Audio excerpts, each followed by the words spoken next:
আজকে আমি শাশুড়ি মার কাছ থেকে একটা নতুন রেসিপি শিখলাম, সেটা হলো মেথি পাতার পরোটা। তো মেথি পাতাগুলো এখানে কুচিয়ে রাখা আছে, আর এখানে দেওয়া হয়েছে একটু রোল ময়দা আর আটা, তার মধ্যে লবণ আর সাদা তেল ভালোভাবে মাখিয়ে নেওয়া হয়েছে। তারপর আমি কুচিয়ে রাখা মেথি পাতাগুলো দিয়ে দিচ্ছি, আর মা এখানে ভালো করে আটার সাহায্যে মেথি পাতাগুলো মাখিয়ে নিল। তারপর দিয়ে দিচ্ছি পরিমাণ মতো জল।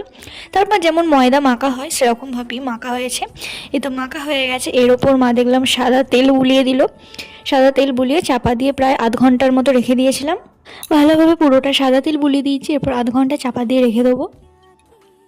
তো আধ ঘন্টা পর চাপাটা খুলি, তারপর দেখি ময়দাটা খুব সুন্দর নরম হয়ে গেছিলো। তারপর এরকম গোল গোল করে ডো পাকিয়ে নিই। আর এই পরোটাটা মা বেলেছে, আমি এইভাবে পরোটা বেলতে পারি না। ওই জন্য মা বললো ওই ময়দা দিয়ে যেমন করে রুটি বেলে সেরকম করেই বেলতে। তো তারপর আমি এরকম গোল গোল করে ময়দা দিয়ে রুটি বেলার মতনই বেলেছিলাম, সেটাকে তেলে ভালো করে করা হলো যেমন পরোটা করা হয়। এই যে ফাইনালি হয়েছে, আর এত সুন্দর নরম হয়েছিল কি বলবো। তোমরা অবশ্যই বাড়িতে ট্রাই করে দেখতে পারো।